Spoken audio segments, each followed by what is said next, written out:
Hello et bienvenue sur Parole de bipolaire, le lieu d'échange autour de la bipolarité. Aujourd'hui, on va parler d'un sujet essentiel, les effets secondaires des médicaments utilisés pour traiter la bipolarité. Alors, les médicaments, ils permettent de gérer pas mal de choses, c'est super cool sur le principe, mais il y a aussi des moments où c'est assez compliqué parce que on a des effets secondaires et c'est pas marrant.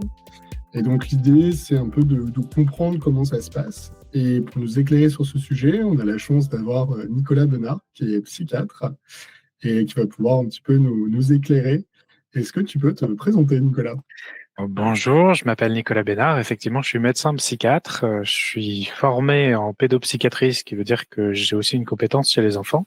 Et en plus de ça, j'ai fait un DU à côté de formation aux thérapies cognitivo-comportementales. J'ai une approche avec mes patients où j'essaye toujours d'essayer un peu de leur expliquer les traitements, comment ils fonctionnent, le bénéfice qu'ils en ont et les risques qu'ils en ont. C'est une approche que tous les médecins de toute façon ont.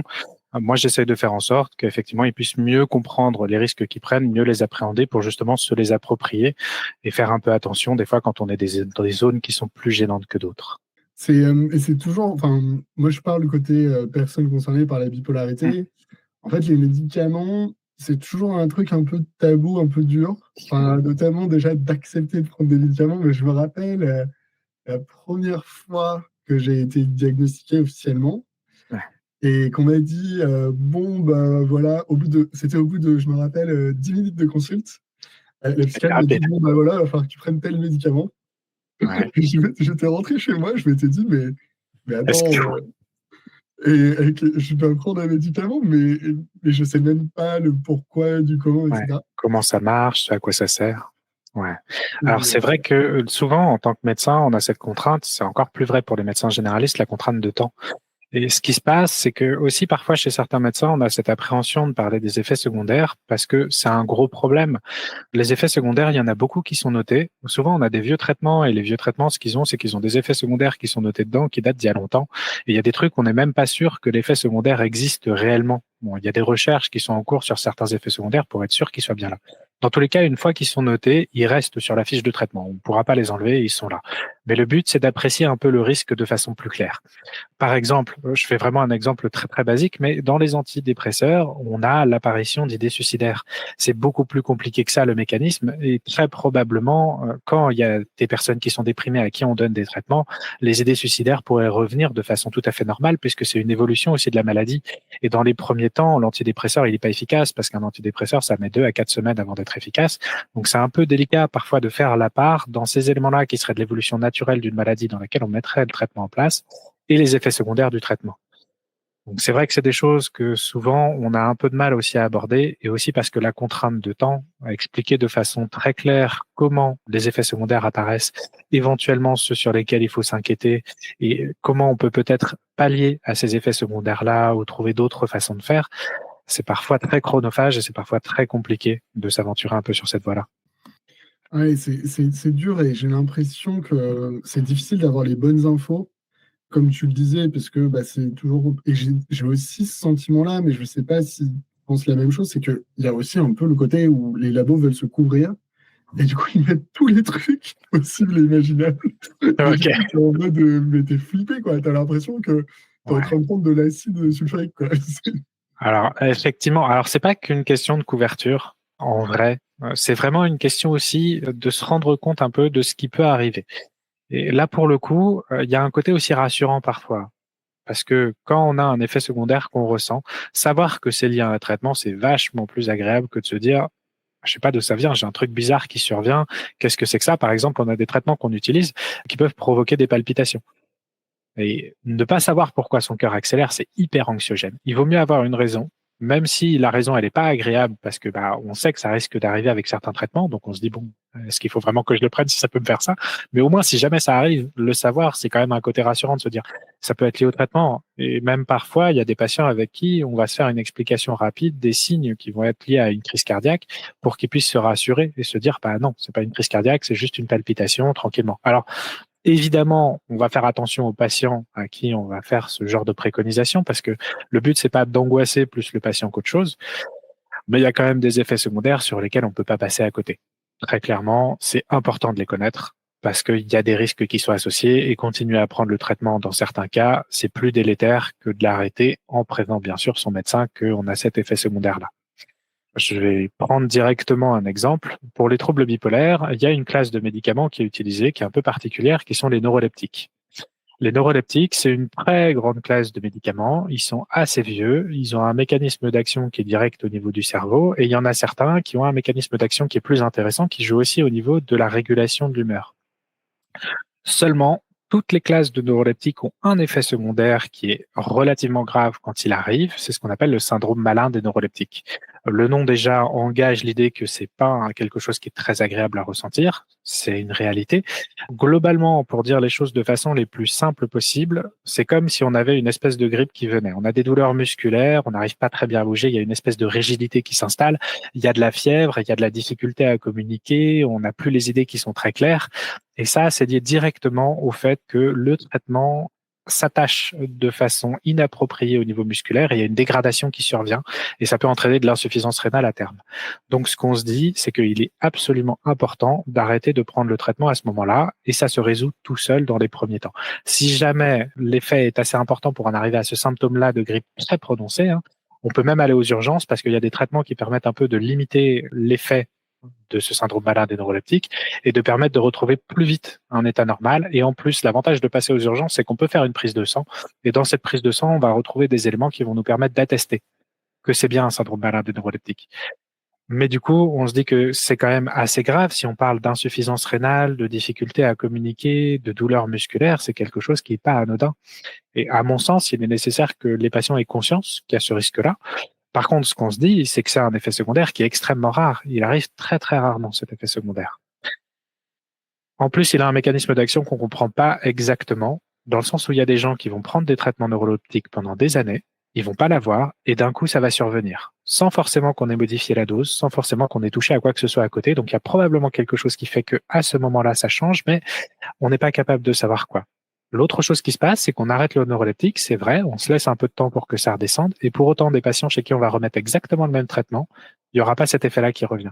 Donc il y a une part d'inconnu aussi, mais il vaut mieux savoir que cet effet existe plutôt que de ne pas le savoir, parce que si ça arrive, il vaut mieux se dire c'est peut-être ça, peut-être j'ai intérêt à faire une prise de sang pour vérifier où on en est, plutôt que de me dire c'est la saison de la grippe, peut-être c'est une grippe. C'est un entre-deux. Ça permet de se rassurer. Et alors, les neuroleptiques, parce que c'est un thème un peu barbare, est-ce que Oui. tu peux nous dire les, on va dire, parce que bon, il y Les a... grands noms de médicaments? Ouais, en fait, ce que je trouve, rapidement pour expliquer ce que j'ai appris, c'est qu'en fait, il y a les molécules, Oui. il y a les noms commerciaux. Oui. Et en fait, c'est important, si jamais, enfin moi, ce que j'ai fait, c'est que j'ai appris la molécule, j'ai pas C'est appris le nom beaucoup plus commercial. Mais simple, je vous bien recommande sûr. d'apprendre la molécule parce que comme ça permet de comprendre si vous prenez un générique, pas un générique, etc.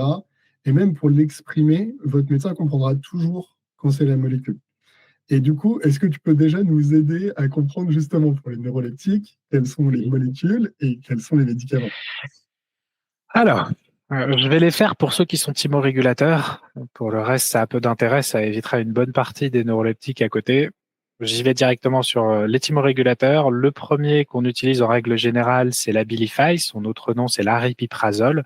Pourquoi on utilise celui-là en premier? Parce que c'est une nouvelle génération et qu'en général, il est plutôt bien toléré.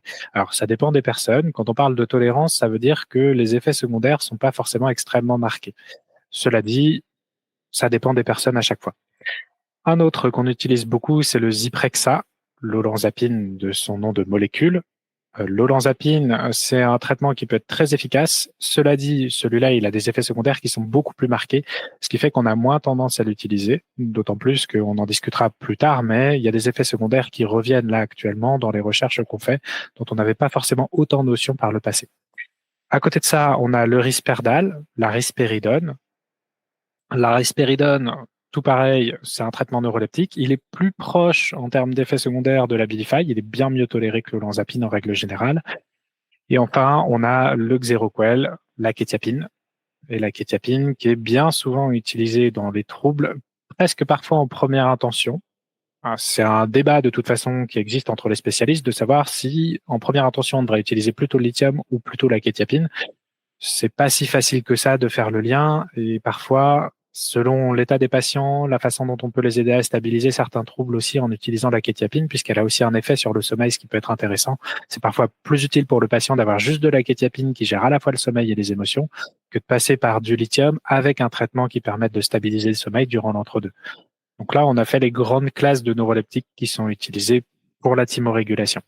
C'est pas tous les neuroleptiques qui existent, bien entendu. Mais c'est bien, de toute façon, on n'aura pas le temps de tout voir. Et justement, ce qu'on est en train de faire et qu'on mettra en lien, c'est qu'on va faire des fiches justement sur les différents médicaments et sur les différents effets secondaires que vous pouvez regarder du coup en description. Et il y a un truc, moi, que je trouve très dur à savoir, et c'est des questions qu'on me pose souvent, c'est en fait, il y a les effets secondaires qui sont, on va dire, pas marrants, Oui. mais il y a est-ce que on continue de prendre des médicaments avec des effets secondaires ou est-ce qu'on parce que on s'est tous posé la question quand on du coup. Oui, c'est logique. Et, Effectivement. Alors, et du coup, voilà, c'est comment est-ce qu'on fait parce que c'est pas facile d'en parler à son psychiatre. De oui. dire j'ai envie d'arrêter le médicament. Moi, ce que je dis toujours, c'est que si tu vas arrêter les médicaments, à la limite, c'est ton droit. Maintenant, et la conversation avec ton psychiatre, normalement, il va t'aider à le faire.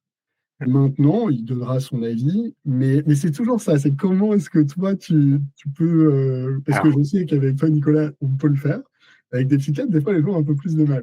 oui. Comment tu ferais, justement? Alors, je vais préciser plusieurs paramètres. Toujours, ce qu'on fait, c'est une balance bénéfice-risque. La question qu'on se pose à chaque fois, si un patient souhaite arrêter un traitement, ça veut dire que pour lui, en tout cas, le bénéfice n'est pas si fort que ça par rapport à ce qu'il en ressent qu'il dérange dans sa vie quotidienne. C'est parfois très compliqué de réussir à déterminer quel point ça nous affecte par rapport à ce que ça nous apporte. Surtout quand le traitement est bien efficace, parce que quand il est bien efficace, on a une stabilité qui s'installe. Et du coup, il y a une question qui finit par se poser qui est, mais pourquoi je prends le traitement si je suis stable? Et c'est une question qui est tout à fait légitime. Par contre, quand on va pas bien, que le traitement, on se pose la question de savoir s'il est suffisamment efficace et qu'on souhaite l'arrêter, là, c'est une question qui est un peu plus délicate. Parce qu'on est sur un potentiel de décompensation de la pathologie. Et du coup, si on enlève totalement le traitement, il y a un risque qui est encore plus grand. Tout pareil, changer de molécule, c'est jamais une mauvaise idée en soi si on essaye une nouvelle molécule qu'on n'a pas encore testée et qu'on peut percevoir un bénéfice. Mais effectivement, ça nécessite une grosse discussion parce que parfois, quand on va avoir choisi un traitement pour un patient, on va avoir une idée précise de ce qu'on va chercher au niveau des effets de ce traitement.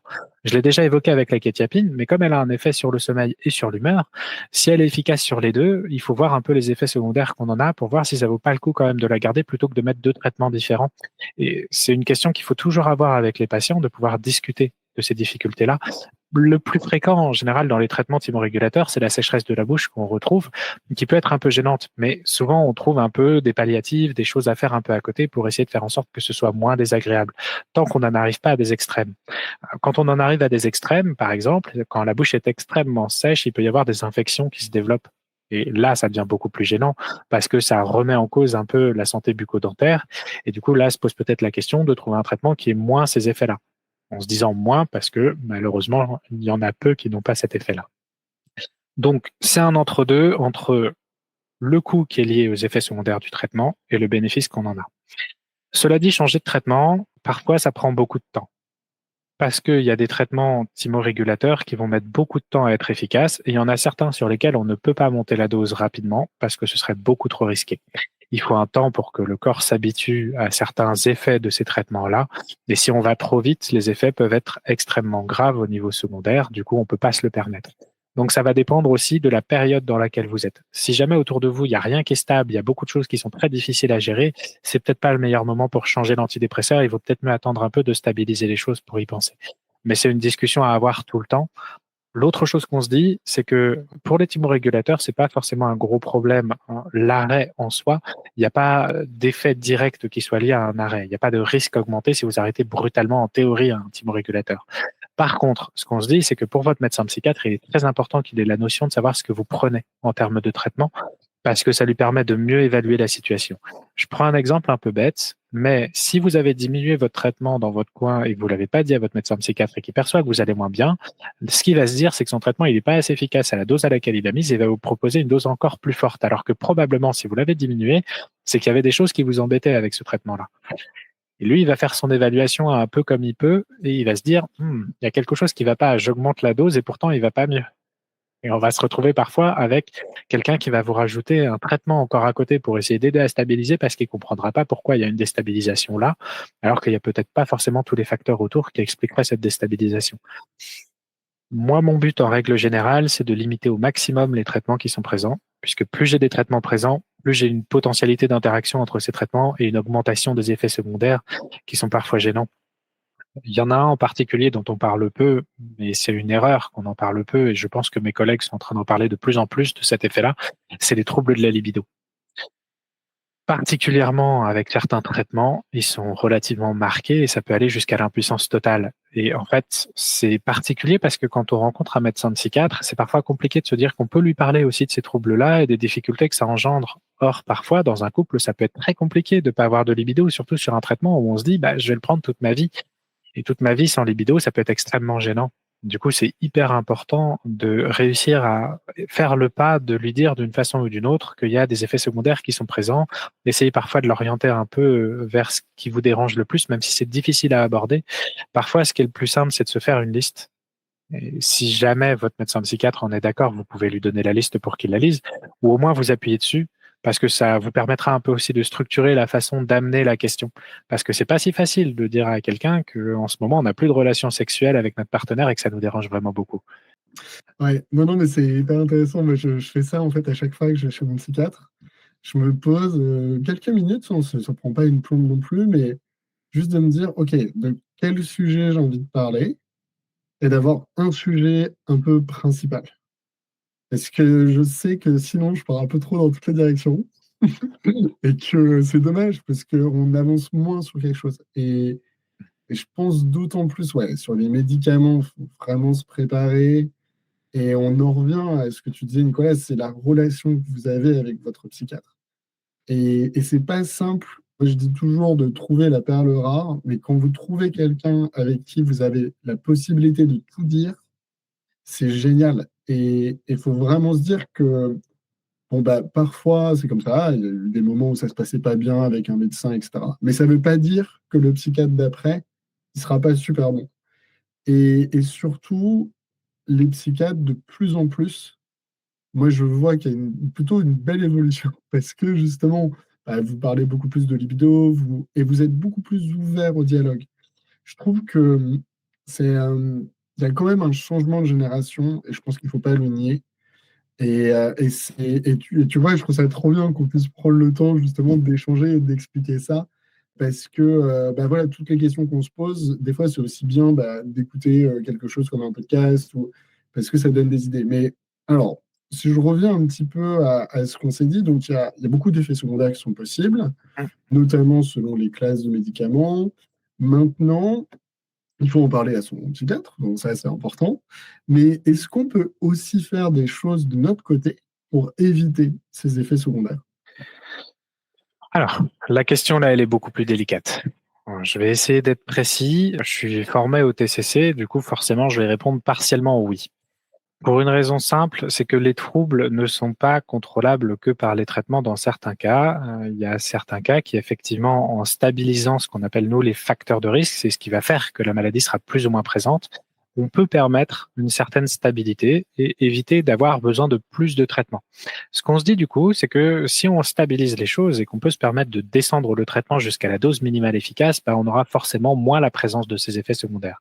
C'est pas quelque chose qui est linéaire, on se le dit tout de suite. Effectivement, c'est pas directement corrélé à la dose. Il y a des effets secondaires qui sont là et qui seront présents, peu importe la dose. C'est juste l'effet qui en est ressenti. Au niveau de certains effets secondaires tout à fait spécifiques qui sont plus liés à de l'adaptation au début des doses, par exemple tout ce qui est nausées, vomissements, ce genre de choses qui sont un peu délicates, parfois même la fatigue, les premières prises par exemple de la kétiapine, je suis désolé, j'y reviens souvent, mais la kétiapine souvent elle provoque de la fatigue sur les premières prises de façon plus intense, alors c'est pas grave parce qu'elle est là aussi pour le sommeil, mais dans l'idée la fatigue elle peut rester un peu la journée et il y a des gens que ça va beaucoup déranger parce qu'ils s'adapteront pas à ça. Mais en général, ce sont quand même des troubles sur lesquels le corps s'adapte un peu et du coup, on s'en rend plus compte du tout. On les ressent plus. Par contre, il y a des effets secondaires sur lesquels c'est un peu plus dérangeant. On va parler par exemple de la constipation, par exemple. La constipation, c'est lié au fait que déjà au niveau de la bouche, il y a une certaine sécheresse, mais aussi au niveau de l'intestin et du coup, le bol alimentaire, il est moins hydraté. Mais du coup, ce qu'on peut dire, c'est que si jamais on l'hydrate plus, bah, on permet de lutter contre cette constipation qui s'installe. Et du coup, on va se dire qu'au niveau de l'équilibre alimentaire, manger plus de légumes, boire de l'eau de façon très régulière, de toute façon, il y a des traitements qui vous laisseront pas le choix et ils augmentent un peu la soif, ça permet justement d'avoir un peu moins cet effet-là. Et du coup, ça permet un peu de négocier avec ces traitements-là. Tout pareil, les troubles du sommeil, on le dit, on le redit, vous l'avez probablement déjà entendu, mais le sommeil, votre cerveau peut se mettre dans des modes où justement il va être plus enclin à avoir du sommeil ou moins enclin à avoir du sommeil. Ce qu'on se dit, c'est déjà de respecter l'espace de la chambre et du lit. On évite de faire d'autres tâches dans son lit que de dormir, parce que le cerveau, je suis formé au TCC, donc je le rappelle, parce que c'est important, c'est mon mode de pensée, il a tendance à faire des associations. Et nous, ce qu'on considère dans les TCC, c'est que ces associations qu'il fait, parfois, elles peuvent être délétères. Donc, si vous avez tendance à travailler dans votre lit, votre cerveau, il va faire un peu l'association travail-lit. Et le problème, c'est que vous risquez de penser à votre travail quand vous êtes dans votre lit et que vous cherchez à vous endormir. L'autre problème, c'est qu'on ne peut pas choisir de s'endormir. Si vous répétez en boucle que vous devez dormir, ça ne marche pas. Rien que la pensée de se dire je dois dormir vous maintient éveillé. Et c'est extrêmement désagréable de se retrouver avec cette pensée-là. Donc on se dit directement que c'est pas par les pensées qu'on arrive à le faire, mais en se conditionnant, en ayant par exemple une routine qui permet de se dire de façon plus nette, faire un espèce de sas. Par exemple, il y a des gens, avant d'aller dormir, ils prennent une tisane, ce genre de choses. Ça leur permet justement de se préparer un peu à l'idée au sommeil. Ils sont sur un temps plus calme, pas trop de stimulation. Ça leur permet d'aller directement au lit tranquillement. Et comme ils ont pris l'habitude de le faire, le cerveau sait déjà que c'est un temps qui est marqué. Plus on est régulier sur les temps où on s'endort, plus le cerveau va vous faire ressentir de la fatigue à ce moment-là, parce qu'il va bien se caler dessus pour se dire ça c'est mon temps de sommeil.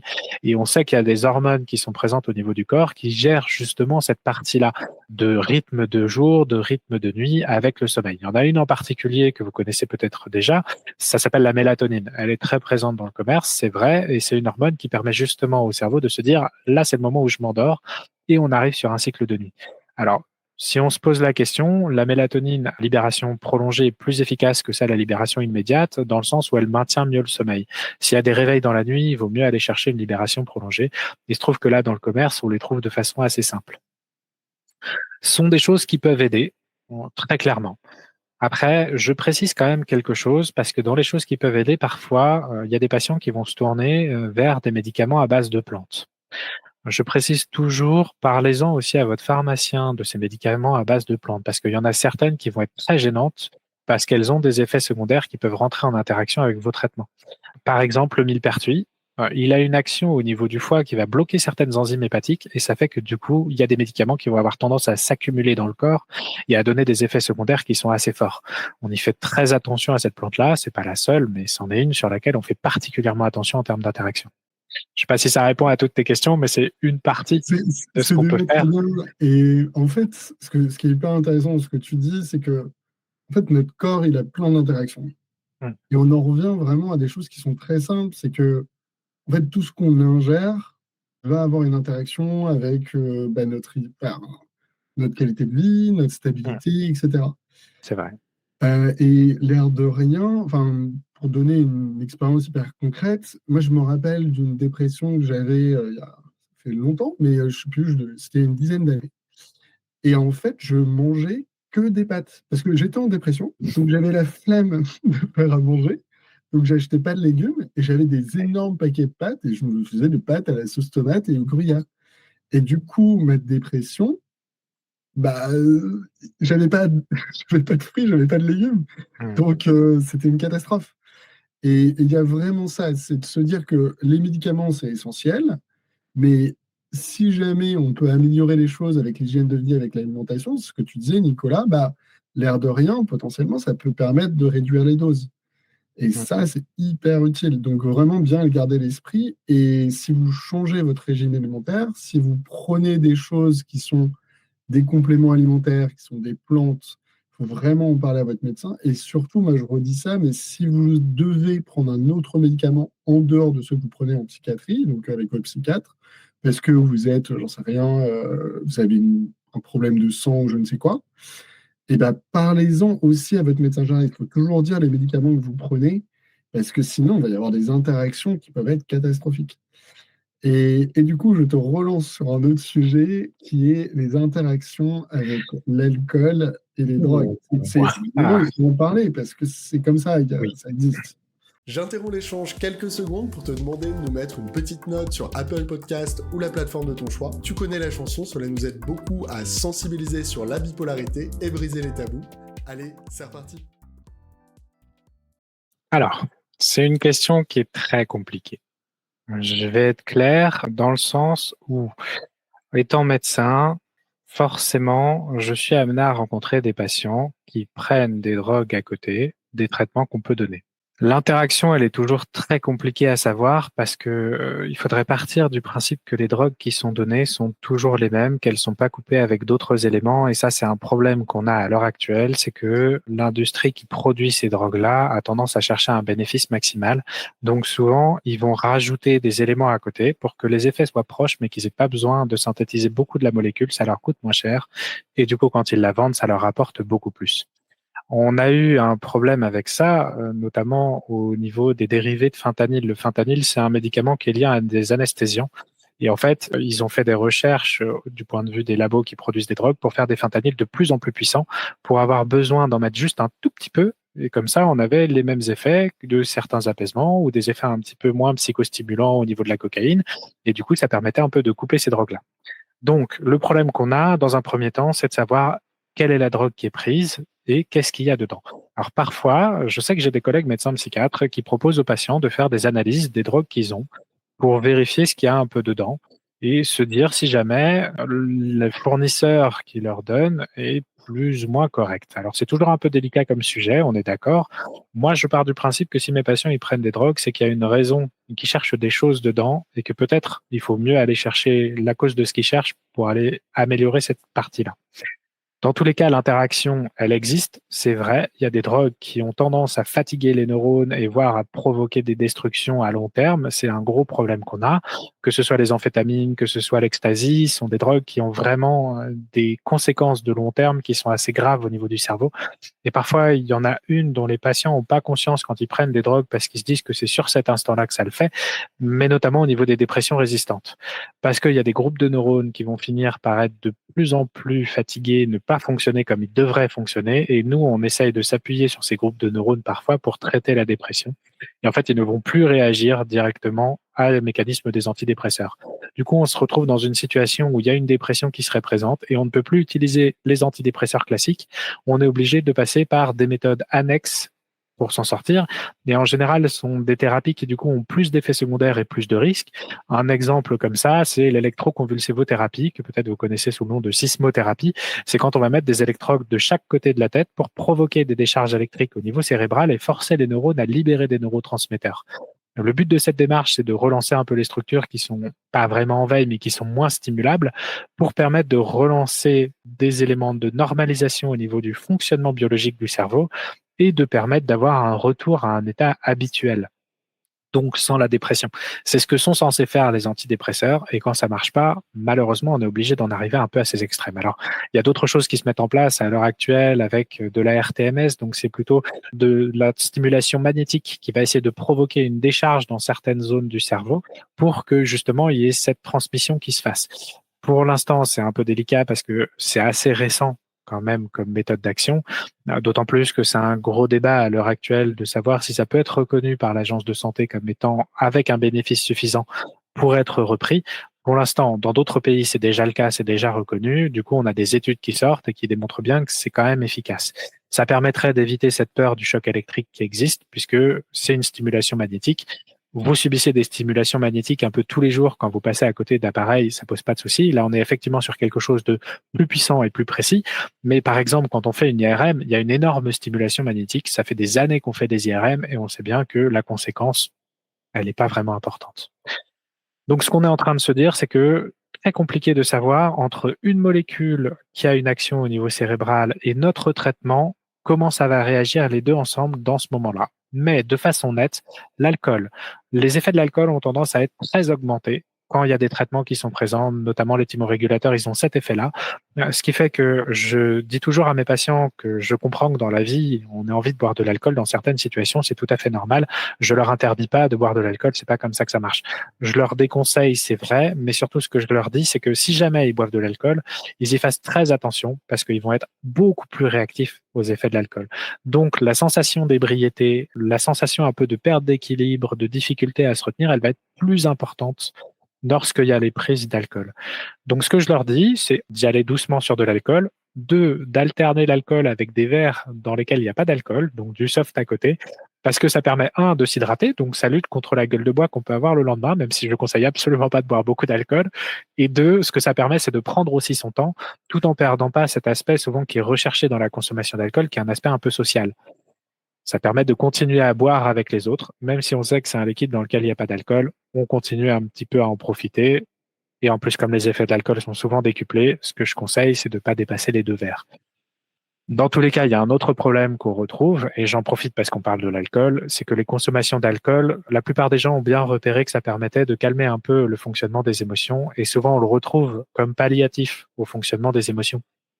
Et du coup, ce qu'on se dit dans ces moments-là, c'est que l'alcool, ok, il a cet effet-là qui peut être agréable.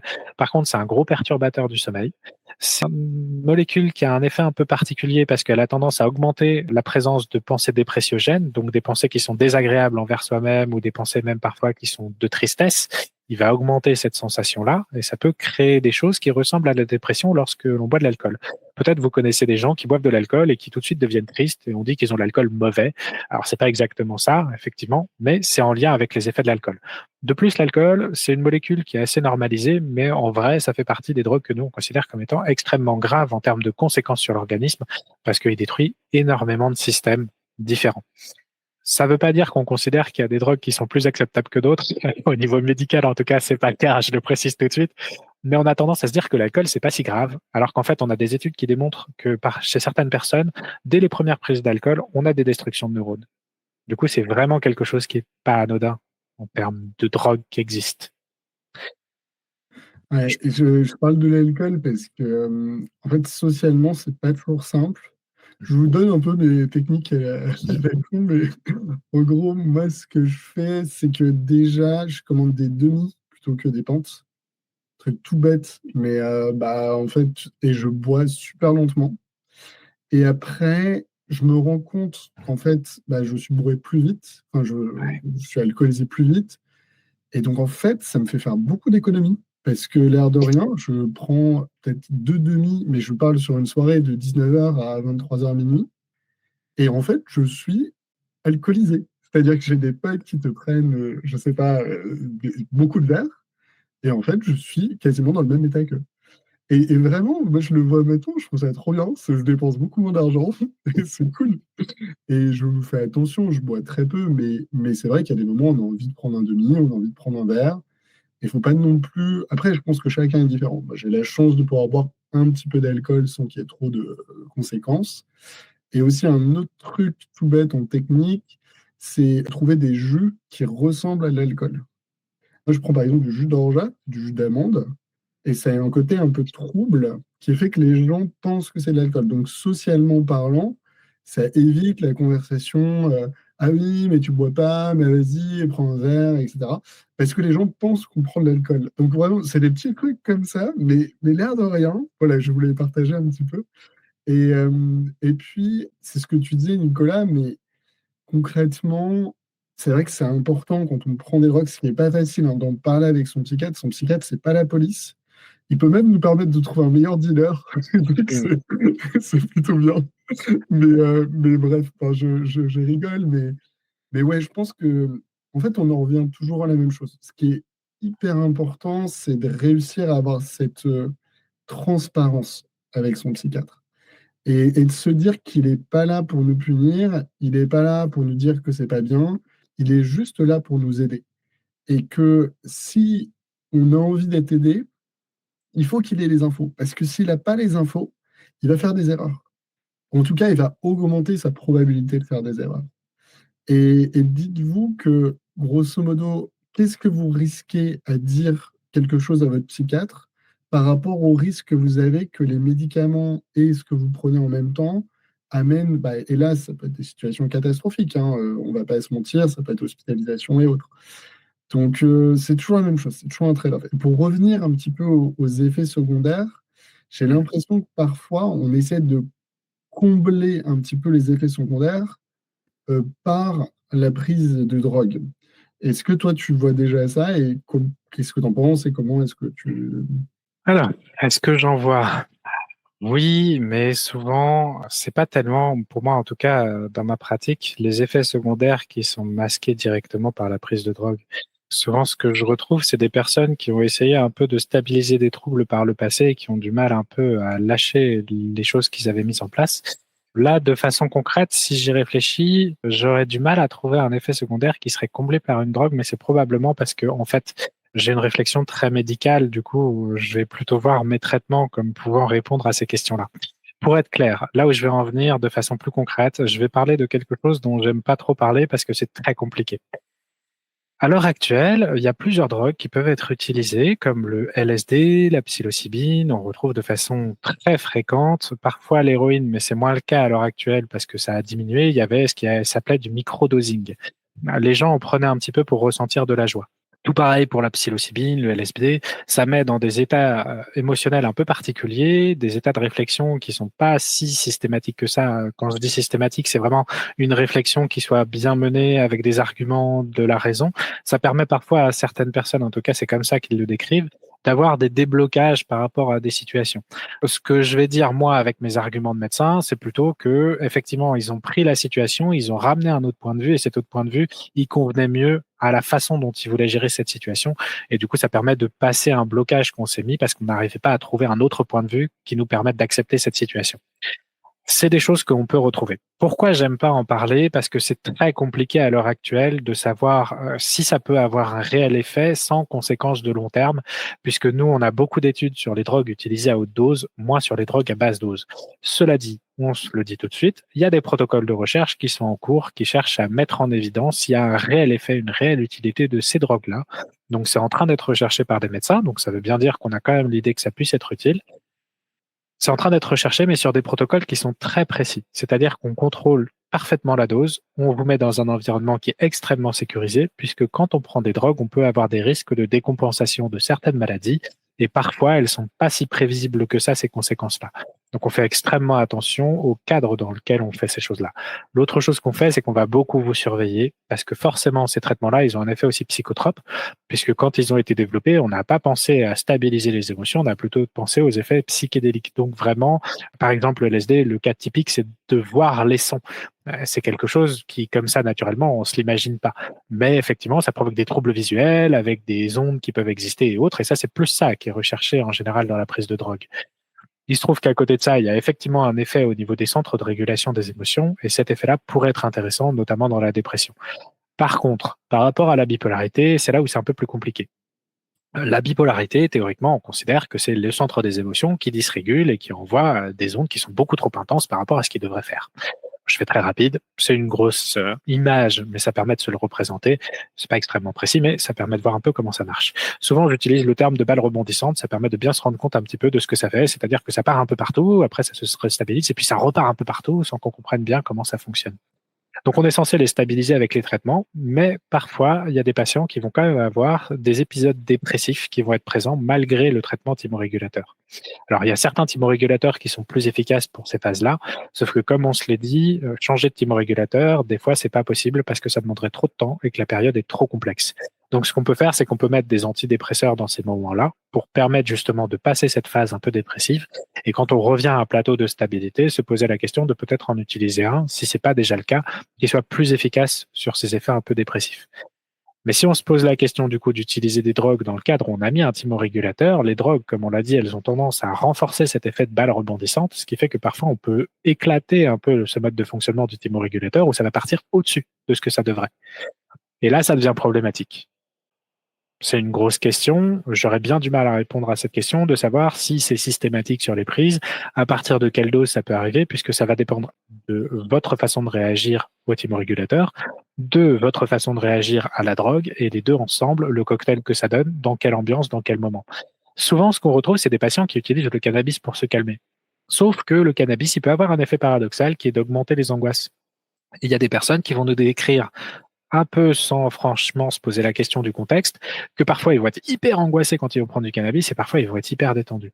Souvent, ce qu'on se dit, c'est qu'il y a quand même un effet de contexte autour de la prise des drogues. Si vous êtes dans un environnement qui est pas sécurisant, que vous avez plein de problèmes, plein de choses qui vous stressent sur le moment, que vous prenez une drogue, et ben parfois elle va pas avoir l'effet que vous en attendez, elle peut avoir un effet autre que celui qui est attendu. Pour le cannabis, c'est très vrai. Pour d'autres drogues, c'est moins vrai. Mais tout particulièrement quand on cherche à se détendre, souvent ce qui est efficace, c'est déjà de se mettre dans des conditions qui sont aptes à se détendre. Donc souvent, on va se mettre dans un environnement qui est déjà beaucoup plus sympa, ça va créer déjà un peu de détente. Après, l'utilisation du cannabis, si c'est votre cas, pour justement réussir à se calmer ou réussir à dormir, sachez qu'il y a aussi des traitements qui existent qui sont plus efficaces de ce côté-là et qui en plus ont des effets secondaires qu'on connaît et qu'on maîtrise. Tout pareil, dans le cannabis, ça fait partie de ces drogues, surtout la résine de cannabis, dans lesquelles il y a eu beaucoup de choses qui ont été rajoutées par la suite chez certains fournisseurs pour justement éviter d'avoir à utiliser trop de résine de cannabis réelle, ce qui fait qu'il y a un peu tout et n'importe quoi parfois qui est mis dedans. Et c'est un peu compliqué de savoir quels sont les effets de long terme de cette consommation-là, d'autant plus que si vous fumez, vous avez aussi les effets du tabac. Et si on peut éviter les deux, c'est encore mieux. Mais ouais, parce que c'est vrai que les drogues, enfin, en fait, moi le premier, hein, je me rappelle quand j'étais pas diagnostiqué, j'avais 22 piges, quelque chose comme ça, et ben, je fumais de la beuh parce que c'était une manière de m'auto-réguler un petit peu. Et je m'en rendais pas compte, je ne savais pas que j'étais une personne bipolaire, mais ouais, clairement, et même je me rappelle d'un pote une fois qui me dit ah ouais, t'es plus posé quand tu fumes parce que j'étais en up. Et non, mais c'est vrai. Oui, c'est vrai. Et donc, alors ça veut pas dire qu'il faut en prendre loin de là cette idée, mais en fait, ouais, c'est de prendre conscience que, enfin, moi en tout cas, la conscience que j'ai pris, c'est que oui, il y a des moments, ça peut exister, que sur le court terme, ça peut aider. Mais sur le long terme, ce sera toujours plus négatif qu'un médicament. Parce qu'à chaque fois qu'on prend une drogue, on joue à la roulette. Parce que, comme tu le disais, Nicolas, déjà, ça dépend de l'environnement. Donc, il y a une fois sur deux, bah, en fait, on ne va pas avoir l'effet recherché. Et ensuite, bah, il va y avoir des situations. Ça va, en fait, déréguler notre corps qui va nous entraîner dans des choses plus problématiques. C'est-à-dire que même si sur le moment, ça fait du bien, c'est un peu comme si, moi, je dis toujours, prendre une drogue, c'est comme si on faisait un prêt. Au début, c'est entre guillemets, ça peut être cool, et encore, c'est même pas toujours le cas. Mais potentiellement, ça peut être cool, mais derrière, il va falloir rembourser. Et ton corps, il va toujours te faire rembourser. Enfin, moi, c'est un peu comme ça que je vois les choses. Et en fait, le problème, c'est que tu prends sur ton corps, et au bout d'un moment, le remboursement, il va faire de plus en plus mal. Et après, ça ne veut pas dire que c'est facile d'arrêter une drogue. Moi, j'ai été addict, alors j'ai réussi à arrêter. Maintenant, voilà, je raconte un peu mon expérience, parce que je pense que c'est un sujet qui est un peu tabou, et l'air de rien, votre psychiatre peut beaucoup vous aider là-dessus. Parce qu'en comprenant la drogue que vous prenez et pourquoi est-ce que vous la prenez, il va être capable de vous aider déjà à réduire les quantités et potentiellement à prendre en compte ça par rapport à vos traitements médicamenteux. Et donc voilà, moi, je pense que c'est important de le dire, parce que ouais, c'est comme ça, on est nombreux à être addicts. Et, et en fait, pour revenir un petit peu aux médicaments en tant que tel, il y a aussi beaucoup de choses, moi, qui me revient, c'est un petit peu le est-ce que j'ai envie d'en prendre par rapport aux effets négatifs. C'est vraiment toujours cette question de, OK, est-ce que je prends des médicaments? Quel est l'effet néfaste du médicament par rapport à l'effet bénéfique?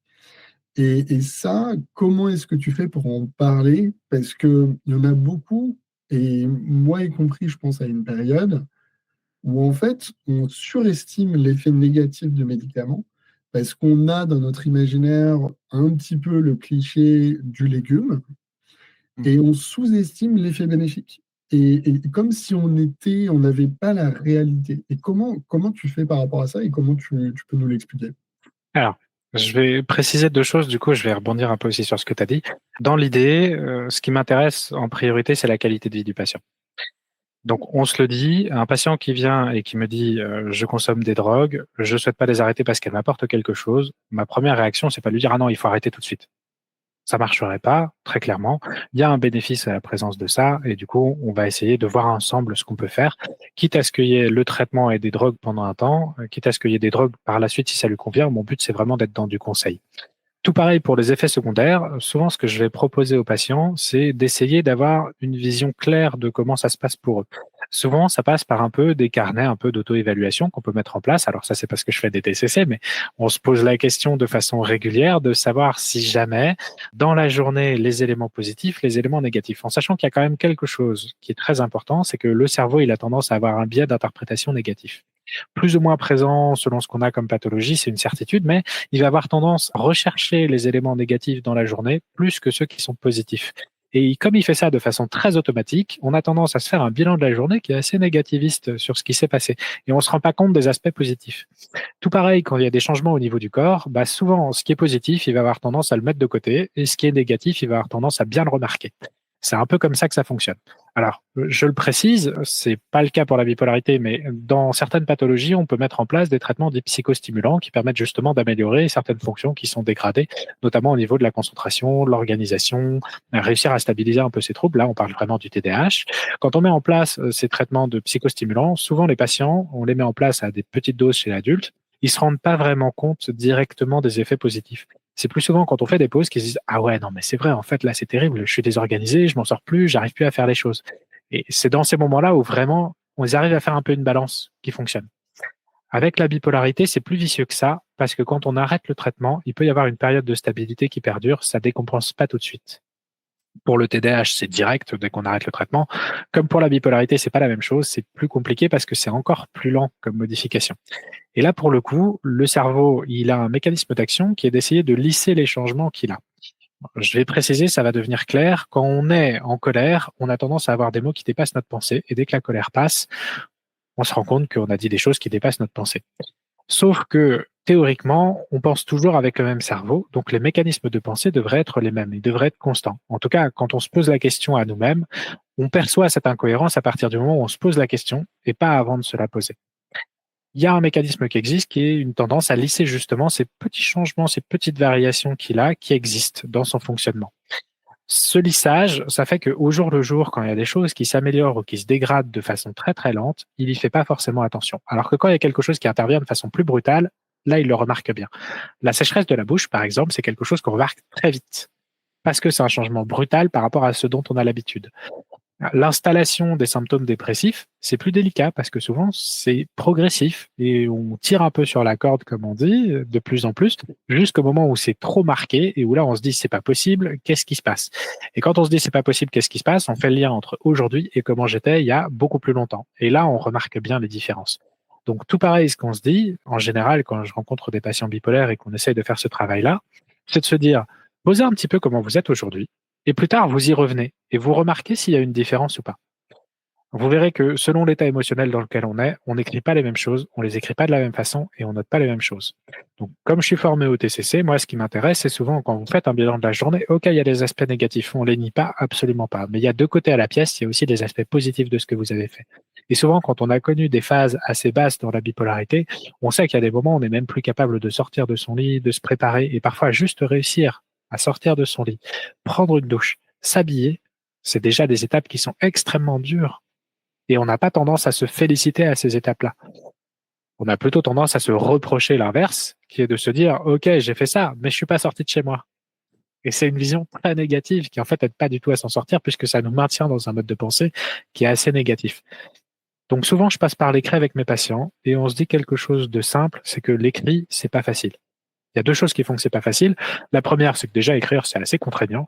Et la deuxième, c'est que quand on écrit, on se met face un peu aux problèmes qu'on a. Et parfois, ça peut être très angoissant. Ce qu'on se dit, c'est que ça n'a pas obligation d'être systématique. Si vous êtes mal, évidemment, c'est pas la peine de rester et de se forcer à écrire quand on va vraiment mal.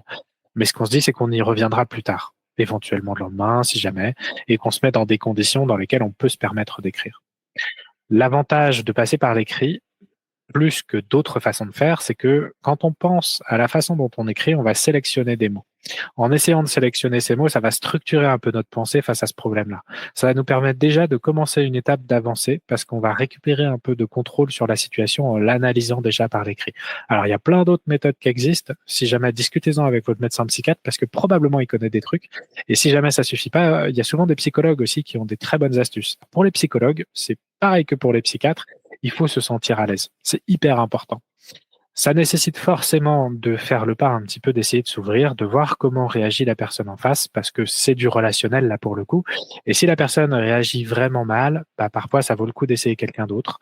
Parfois ça vaut le coup aussi de dire à votre thérapeute que vous trouvez que ça avance pas en ce moment et que vous comprenez pas pourquoi. Parce que parfois nous, on va avoir notre idée en tête de ce qu'il faut améliorer, mais c'est peut-être pas votre priorité à vous. Et ça, c'est quelque chose que j'essaye souvent de faire avec mes patients, c'est de faire coller mes attentes avec leurs attentes. Donc souvent, je leur pose la question de c'est quoi votre plus gros problème aujourd'hui dans votre vie? Qu'est-ce que vous voudriez voir changer? Pour qu'on puisse revoir et que je reste pas sur peut-être une vieille idée qui a suffisamment évolué pour qu'il y en ait une autre qui prenne le pas et que ce soit celle-là sur laquelle il faille qu'on se concentre. Et par rapport à tout ce qui est journal, et cetera, personnellement, moi, j'utilise le journal de 5 minutes, qui est un journal de gratitude et que je trouve vraiment top. Et on est, bah, je pense qu'au moment où on aura le podcast, on va faire une version papier au profit de l'association. Donc, n'hésitez pas si vous êtes intéressé. Et écrire, personnellement, moi, ça m'aide énormément de juste prendre un petit moment pour me dire bah, pourquoi est-ce que je suis heureux, pourquoi est-ce que je suis reconnaissant. Et en fait, on se rend compte quand même que bah, la vie, elle est plutôt belle au final. Enfin, ça nous oblige à se mettre dans ce mode-là. Et c'est génial. Et c'est gratuit. Enfin, c'est gratuit. Vous pouvez écrire sur un bloc-notes, sur n'importe quoi. Après, le journal de 5 minutes, c'est une manière de le faire. Et, et on a une version PDF, bien sûr, hein, que vous pouvez récupérer. Mais ouais, non, c'est des sujets. Et je vois l'heure qui tourne, Nicolas. Et je te propose de passer à la dernière question. Allons-y. Si tu avais une baguette magique, qu'est-ce que tu changerais dans la santé mentale? Oh, alors là, c'est une question que tu me poses qui est complexe. Je vais y répondre du mieux que je peux. À l'heure actuelle, l'impression que j'ai dans la santé mentale, c'est que j'ai des collègues qui se démènent comme ils peuvent pour apporter les meilleurs soins qu'ils peuvent aux patients et qui font vraiment ce qu'ils peuvent, que ce soit dans le milieu hospitalier, que ce soit en ambulatoire. Ils se retrouvent vraiment dans des situations aujourd'hui qui sont très délicates. Ce que je souhaiterais, c'est qu'il y ait plus d'entente au niveau supérieur de l'organisation de la santé sur une première chose, les moyens de prévention des maladies psychiatriques, parce qu'à l'heure actuelle, je trouve qu'ils sont pas assez pris en compte, même si il y a un discours qui émerge, mais ce discours, il émerge des patients, il émerge pas tant que ça des institutions. Et ça me paraît en partie problématique.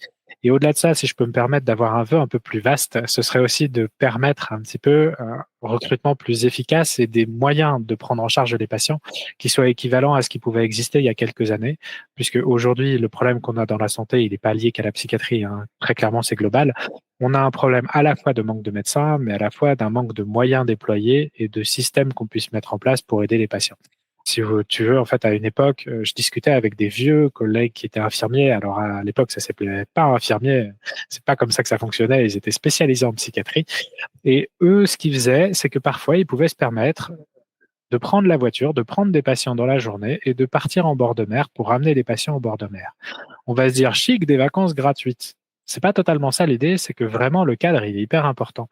Et tout comme souvent votre médecin, il va vous recommander de sortir de chez vous pour sortir un peu de ce mode de pensée où il y a toutes les pensées négatives qui sont présentes pour changer le cadre et avoir un cadre qui vous permette de penser autrement. Et ben faire ça, c'était utile pour les patients. Le problème, c'est qu'aujourd'hui, on se retrouve avec des moyens qui sont beaucoup dégradés par rapport à ce qu'ils étaient, des infirmiers qui sont souvent retrouvés sous tension, à devoir gérer des culbutes parce que maintenant leur emploi du temps, parfois, il les oblige à avoir beaucoup d'heures de travail, des collègues qui sont en arrêt de travail parce que justement, il y a une certaine souffrance au travail qui est présente et qui n'est pas forcément si prise en compte que ça, paradoxalement, même si on est en psychiatrie. Si on pouvait avoir plus de moyens de ce côté-là et plus de facilité de retrouver un peu ces rapports humains, ce serait super. Ouais, c'est très bien dit. Non, mais on fait notre petite part pour justement améliorer ces choses-là. Et il y a de l'espoir. Enfin, moi, je vois quand même qu'il y a beaucoup de belles initiatives en ce moment. Il y a pas mal de trucs assez cool. Et ouais, moi, j'ai beaucoup d'espoir, mais je suis entièrement d'accord avec toi, hein. faut repenser beaucoup de choses. Et surtout, il va falloir être dans la prévention, parce que la prévention, ça coûte beaucoup moins cher que l'hospitalisation, si je simplifie, hein. Et moi, je dis toujours un truc, bon, j'ai la chance de pouvoir le faire, mais quand ça va mal, surtout en hiver, eh ben, je vais au soleil. Et l'air de rien, en termes de thérapie, quand tu vas au soleil et que tu peux te baigner tous les jours, eh ben, ça fait beaucoup, beaucoup de bien. Et si on a cette chance, eh ben, oui, le cadre, enfin, tu l'as très bien dit, hein, Nicolas, le cadre est hyper important. Et bah, je tenais vraiment à te remercier. C'était un très bel Gentil. épisode. Je vous dis en tout cas à la prochaine. Et bye. Allez, merci à toi aussi. Pour trouver toutes les informations autour de la bipolarité, je vous donne rendez-vous sur notre site internet hopstage.com, hopestage.com, et je vous dis à très bientôt.